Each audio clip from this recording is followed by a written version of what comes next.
Welcome back to the Writing Lab. In a previous module, we talked about thesis statement basics. Let's do a quick review. A thesis statement should make a debatable claim, and it needs to balance between too broad and too specific. But writing great thesis statements is tough, and having a great thesis statement is vital to writing a stellar essay. So I thought you could benefit from a little more time focused on thesis statement revision strategies. The first thing that will help you improve your thesis statements is just to be aware of some of the common mistakes early writers make with their thesis. Boring? Yeah. Hey, could we fire up something epic here?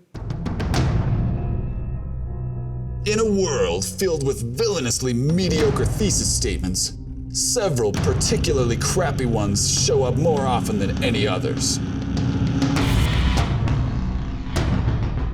Introducing the usual suspects. For this essay, the topic I've chosen to focus on is peanut allergies.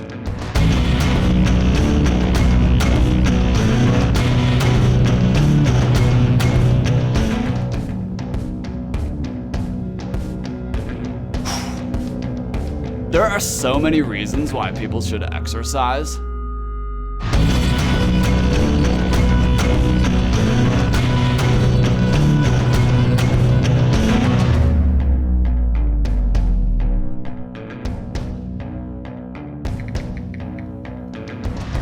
People who smoke cigarettes in public are stupid, in my humble opinion.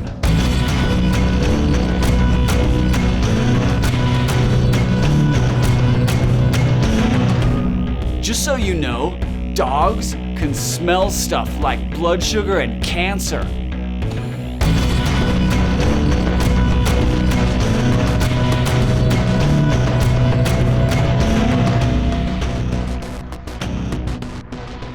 Why would people even want to eat foods that have been genetically modified?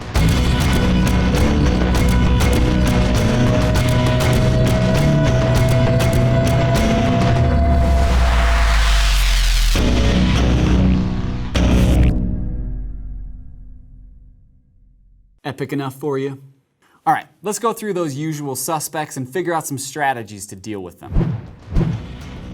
First, let's look at the my topic thesis statement. For this essay, the topic I have chosen to focus on is peanut allergies. The strategy here is simple. In your thesis statement, don't use the words essay or topic or paper ever.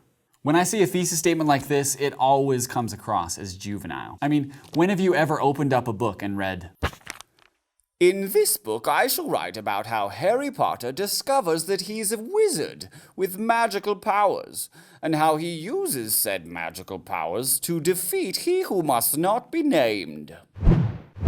I just want to take a moment to sincerely apologize to J.K. Rowling and anyone else who might be British for that terrible British accent.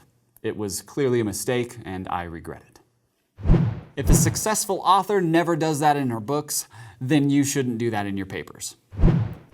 Look back at that example and watch what happens if you remove any reference to topics or essays. In other words, this thesis statement could have looked like this, which means it isn't a thesis statement at all because you still haven't made a claim. That's rule number 1 on writing thesis statements. Because kids with peanut allergies can have a life-threatening allergic reaction at any time, public schools should be required to stock EpiPens and have several staff members trained to use them. Next suspect.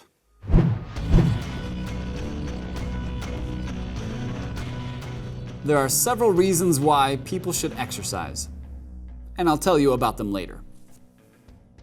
Health practitioners get sued for a variety of reasons, and I'll tell you about them later. Strength conditioning or weightlifting as an exclusive form of exercise has several pros and cons, and I'll tell you about them later. Basically, if you could add, "and I'll tell you about it later" at the end of your thesis, it means your thesis is kind of just vaguely announcing a topic without saying anything about it. It's like you're trying to procrastinate making a claim until later in the paper. A few key words and phrases might tip you off that your thesis statement has this problem. there is, there are, several, various, many. If you use any of those words or phrases, chances are your thesis statement is weak and needs to be revised. Once again, the key here is to make a specific claim. Although many see exercise as important only for those who want to lose weight, regular exercise is a vital part of healthy living for anyone hoping to prevent chronic diseases like heart disease, arthritis, diabetes, and even cancer. Bring on the next suspect. People who smoke cigarettes in public are stupid. Red flags that you should watch out for in this type of thesis statement are weakening statements like I think or in my opinion, as well as any general judgment words like good or bad. Opinion statements like this do make a claim, but it's a claim that can't really be supported or proven. It's just an opinion. So the key here is to revise your claim so that it says something that you can actually support with evidence.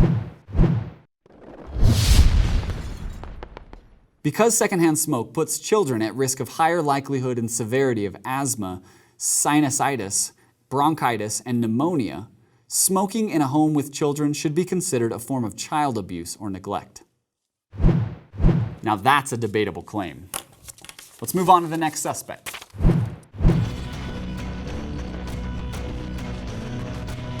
Dogs can smell cancer and blood sugar. The red flag you should look for in this one is if you could put "did you know that" in front of your thesis statement. A thesis statement needs to make a claim, not state a simple fact. That interesting fact could be a great part of your thesis statement, but you have to take it farther than that.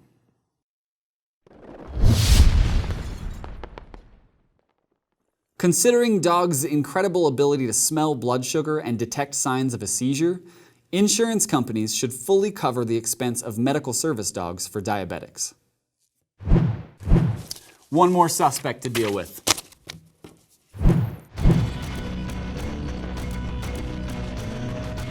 Why would people even want to eat foods that have been genetically modified?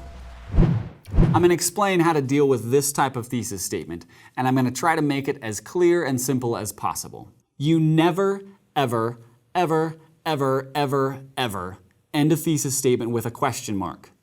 Period. Genetically modified foods should be allowed only if their creators can prove that GMOs can provide at least as much nutritional value as non-modified foods without any serious threat to people's health. All right, let's review. If you're trying to avoid the usual suspects of mediocre thesis statements, you've got a few red flags to be on the lookout for.